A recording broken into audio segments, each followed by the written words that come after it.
Bonjour à toutes et à tous, bienvenue dans votre hebdo pour découvrir ou redécouvrir l'essentiel de l'actualité de cette semaine en Vendée. Une semaine marquée bien évidemment par l'affaire Karine Esquivillon, disparue depuis le 27 mars, et les aveux de son mari Michel Pial, placé en garde à vue à la gendarmerie de La Roche-sur-Yon mercredi matin. Il a finalement reconnu avoir tué son épouse dont le corps a été retrouvé dans un bois à proximité de Saint-Christophe-du-Ligneron. Retour sur les événements de ces derniers jours avec Agathe Poulet. Cette semaine a été décisive dans l'affaire de la disparition de Karine Esquivillon. Après plus de 2 mois, tout s'est accéléré à partir de ce mercredi matin lors du placement en garde à vue de son mari. Le domicile familial à Malnou, un lieu-dit situé entre Maché et Saint-Paul-Montpény, a été perquisitionné en présence de Michel Pial. Une perquisition qui a duré plus de 6 heures et à l'issue de laquelle les 2 véhicules des époux ont été réquisitionnés et scellés. C'est le jeudi matin que sa garde à vue a été prolongée de 24 heures. Il a été auditionné en présence de son avocat à la caserne des gendarmes de la Vendée. C'est finalement dans la nuit de jeudi à vendredi vers 1h du matin que Michel Pial va avouer le meurtre de son épouse. Selon sa version des faits, il s'agit d'un accident lors du nettoyage d'un fusil. Puis vers 4h, il indiquera la localisation du corps en accompagnant les gendarmes sur les lieux. Le corps sans vie de Karine a été retrouvé dans les bois entre Chaland et Saint-Christophe-du-Ligneron. Le fusil d'où est parti le coup de feu mortel a quant à lui été repêché dans la foulée dans la rivière Lavie. Michel Pial est arrivé à 8h30 au palais de justice de La Roche-sur-Yon où il a été entendu par 2 juges d'instruction avant d'être mis en examen pour meurtre sur conjoint.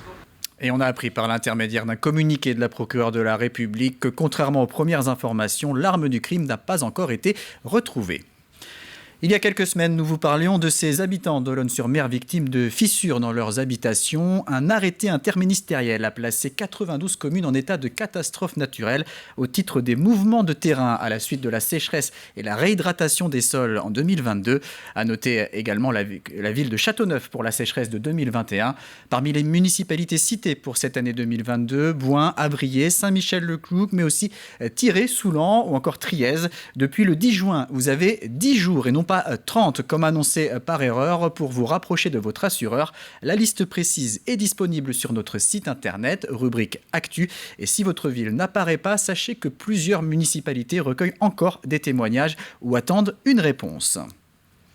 Une bonne nouvelle maintenant pour les automobilistes qui se déplacent entre la Vendée et la Charente-Maritime. La circulation sur le pont du Broc a repris depuis ce vendredi 18h. Depuis un mois, quasiment jour pour jour, on ne pouvait plus emprunter ce pont en raison d'une casse sur un vérin. Les réparations ont été effectuées. Les élus des 2 départements se sont retrouvés jeudi pour l'annoncer. Le calendrier évoqué fin mai a donc été respecté. Il y avait une fissure à l'intérieur qui n'était pas détectable, donc on ne pouvait pas prévoir. Donc effectivement, la première chose, c'était de stabiliser le tablier. La seconde chose, c'était en effet de permettre la redescente du tablier en douceur. C'est ce qui s'est passé ces derniers jours avec un certain nombre d'entreprises que l'on remercie. Et effectivement, la troisième action, c'était de remettre le vérin et le réactiver pour permettre la réouverture du pont à la navigation dans les prochains jours. Au chapitre santé, l'Assemblée nationale se penche sur une proposition de loi intitulée « Améliorer l'accès aux soins par l'engagement territorial des professionnels ». Parmi les mesures discutées, l'installation obligatoire des jeunes médecins. L'idée ne fait pas l'unanimité, loin de là. Les syndicats de médecins s'y opposent, à l'instar des internes en médecine générale. Le président national connaît pourtant bien les déserts médicaux puisqu'il est lui-même vendéen. Mais pour Raphaël Prénaud, cette installation obligatoire n'est pas la bonne solution. Je vais prendre un exemple très simple pour illustrer l'aggravation de la situation. Aujourd'hui, on a la commune de Froidefond qui a perdu son médecin. Il y a à peu près 2000 habitants. Le maire se démène pour essayer d'avoir quelqu'un qui va se réinstaller. Et Froidefond, c'est hors zonage aujourd'hui. Donc ça veut dire que si la proposition de loi Garot, elle passe en amendement, on va interdire à un nouveau médecin de s'installer à Froidefond. Ça n'a pas de sens. Aujourd'hui d'interdire des jeunes médecins de s'installer dans des zones comme ça. En Vendée, on a la moitié de notre territoire à peu près qui n'est pas classé comme sous-dense, alors même que les gens n'arrivent pas à trouver de médecin généraliste. Donc il y a la moitié de la Vendée qui aura l'interdiction de voir des nouveaux médecins généralistes sur son territoire. C'est complètement contre-productif. Et la question des déserts médicaux se pose également dans les EHPAD. Et la Vendée n'est pas épargnée. Il y a quelques semaines, un établissement situé à l'Herbergement a annoncé devoir déplacer plusieurs résidents pendant 3 mois, faute d'encadrant. Depuis, une solution a été trouvée, mais cette problématique du recrutement se pose toujours dans les EHPAD du département. Illustration dans un établissement de Mareuil-sur-Lay avec Alix Lanos. Dans cet EHPAD de Mareuil-sur-Lay, le directeur anticipe depuis le mois de mars le recrutement de saisonniers pour l'été.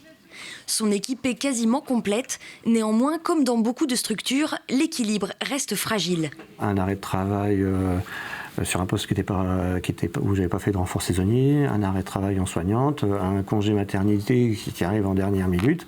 Et voilà, ça dysfonctionne tout, en fait, tout ce qu'on a prévu. S'il y a des désistements de dernière minute, comment on fait en fait aujourd'hui ? Car recruter est devenu particulièrement compliqué. Le phénomène n'est pas nouveau, mais il inquiète de plus en plus. Les résidents des EHPAD, plus âgés et plus dépendants qu'avant, nécessitent plus de personnel. Un personnel qui manque à l'appel, particulièrement chez les infirmières. Il y a eu des recrutements, mais malgré ça, oui, les soins évoluent. Et donc, on est toujours à juste, quoi. Donc là, c'est vrai qu'avec les vacances l'été, on n'est pas en nombre chaque jour. À la rentrée, on va avoir une infirmière en moins. Notre directeur essaye de recruter et pour l'instant, il ne trouve personne.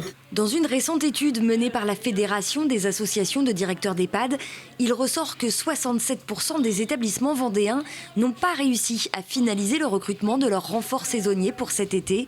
C'est notamment le cas à Pouzauges. Il me manque encore 2 postes d'infirmières et 2 postes d'aides-soignants. Et même si les salaires ont été revalorisés depuis le Ségur, ce qui est quand même une reconnaissance pour les professionnels, ça ne fait pas tout. Je renforce du coup le recours à l'intérim, qui est très coûteux. La semaine dernière, l'Agence régionale de santé et le Conseil départemental ont organisé une réunion en urgence avec les acteurs concernés qui tirent tous la sonnette d'alarme. Même si les équipes sont investies, sont motivées, ont à cœur même d'accompagner les personnes âgées, on arrive dans une spirale qui est négative où l'ambiance et le climat social vont se détériorer. Notre plus grande crainte, je dirais, nous, en tant que directeurs, c'est la rupture de confiance avec les résidents et les familles face à une situation sur laquelle on a très peu d'emprise.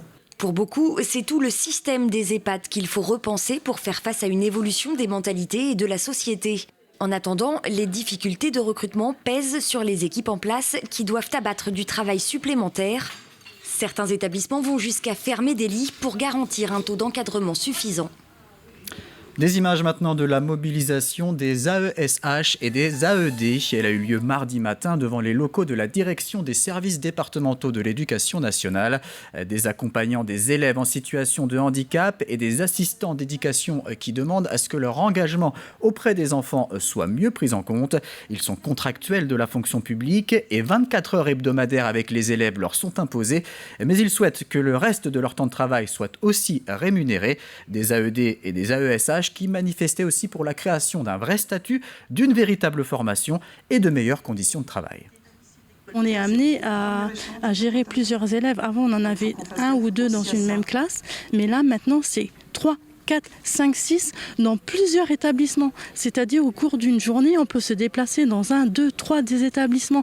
Il y a des enfants qui sont notifiés 24 heures, mais qui n'ont que 6 heures d'accompagnement semaine. On ne peut pas travailler dans des conditions pareilles. Comment vous voulez faire un accompagnement humain lorsqu'il est réduit de 3/4 ?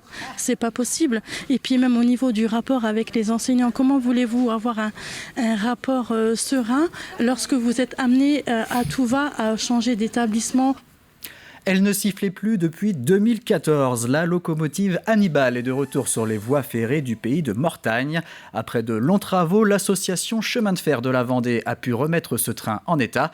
Cette locomotive, créée en 1945 et issue d'une série de 29 modèles, a suscité l'intérêt de la Fondation du patrimoine qui s'est associée au projet. Retour sur cette rénovation avec Diane Delangle. Le traditionnel coup de sifflet avant de partir. Ce qu'on appelle notre accélérateur, on pousse et la machine roulera.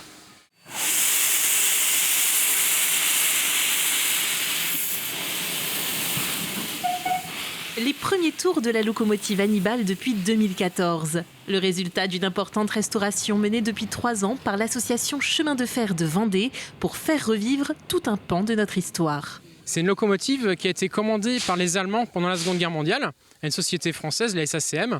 Donc c'est une locomotive sur plan allemand pour les Allemands. Sauf que la SACM a mis aucune bonne volonté à les livrer. Et elles ont été finies de fabriquer qu'après la Seconde Guerre mondiale.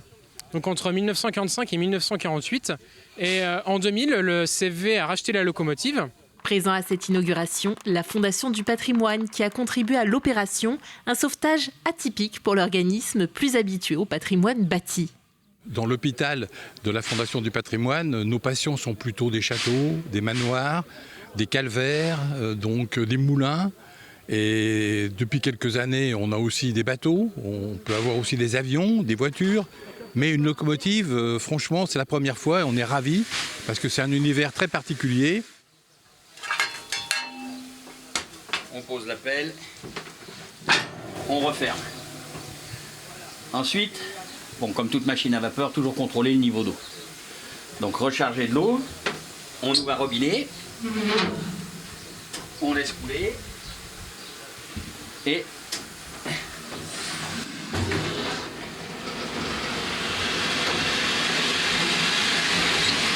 ça marche à l'œil, l'oreille, le nez, ce qu'on ressent, les vibrations, et c'est tout ce qu'on a qui nous indique que tout va bien. Ça doit faire du bruit, mais pas trop. Ça doit vibrer, mais pas trop. Ça doit sentir le chaud, mais pas trop. Ça doit sentir l'huile, mais pas trop. Alors c'est une grosse salade de tout ça qui fait que, ben voilà, ça roule. Animé par les bénévoles passionnés, Hannibal va maintenant sillonner les voies de chemin de fer de Mortagne-sur-Sèvre aux Herbiers, avec à son bord du public, avant de s'arrêter à nouveau dans 10 ans pour la prochaine révision. Avis aux amateurs de la Petite Reine, une nouvelle voie cyclable vient de voir le jour dans le département. Son nom, le Vendée Vélo Tour. Cet itinéraire permet de traverser l'ensemble de notre territoire. Pour son inauguration, les offices du tourisme et Vendée Expansion proposent un parcours en 20 étapes. Cyril Guillet a suivi le départ de la 10e, mercredi à Vouvant. L'étape d'aujourd'hui, elle va nous emmener faire un petit peu plus de 45 km, on a entre 45 et 49. La 10e étape du Vendée Vélo Tour est lancée. Depuis le 1er juin, élus et professionnels du tourisme inaugurent ce parcours. 700 km de circuit pour découvrir la Vendée autrement. On s'appuie sur chaque office de tourisme local pour travailler les pistes en fait, qui vont faire le tour de la Vendée à vélo. Et là, pendant le mois de juin, en fait, on va faire 20 jours, 20 étapes sur le tour de la Vendée à vélo pour créer du contenu, des vidéos, des photos que vous pouvez retrouver sur les réseaux sociaux en Vendée. En 2022, ce sont plus d'1 400 000 cyclistes qui ont emprunté ces circuits. Un chiffre en pleine expansion, notamment sur les mois de mai à juin et de septembre à octobre. La Vendée a parié depuis très longtemps sur le tourisme à vélo et sur des circuits touristiques d'intérêt départemental. On a plus de 1880 km de pistes cyclables et d'itinéraires cyclables sur la Vendée. Et là, du coup, l'idée, c'est de travailler ce Tour de Vendée qui existe déjà, parce que les circuits existent déjà depuis longtemps. Mais l'équipe de Vendée Expansion et de Vendée Tourisme, en fait, a travaillé pour travailler des hébergeurs de vélos, pour travailler des restaurateurs qui sont spécialisés aussi sur l'accueil de vélos et pour trouver des points d'accueil-service sur toutes les étapes de ce Tour de Vendée. Et ce jour-là, parmi les invités d'honneur pour rallier Vouvant à la Châtaigneraie, il y avait Maïdi Lejeune, plus connu sous son nom de youtubeur, le jeune cycliste vendéen. Déjà, j'étais un peu content qu'on me propose ça. Et puis en plus, je me dis, je serai avec les élus, quoi. Un slow tourisme qui répond à une demande et qui permet de s'attarder et de découvrir le département sous un angle nouveau. Sur chaque étape, on a défini ce qu'on appelle des points d'intérêt, qui sont des petites pépites touristiques connues ou un peu moins connues, qui vont emmener en fait les touristes à sortir un petit peu de l'itinéraire. On n'est pas que sur le littoral, ça maille l'ensemble de la Vendée. Et ce Vendée Vélo Tour, c'est une manière justement de faire en sorte que les gens qui prendraient notre circuit littoral aient l'envie de venir à l'intérieur de la Vendée pour faire ce tour. Un passeport baptisé Mon Tour de la Vendée à vélo a été édité. Chaque progression pourra être validée par un tampon dans l'office de tourisme de l'étape. C'est la fin de cet hebdo, merci de l'avoir suivi. Retour de l'actualité dès lundi à 7h en compagnie de Caroline Tronche dans la matinale. Passez un excellent week-end sur TV Vendée.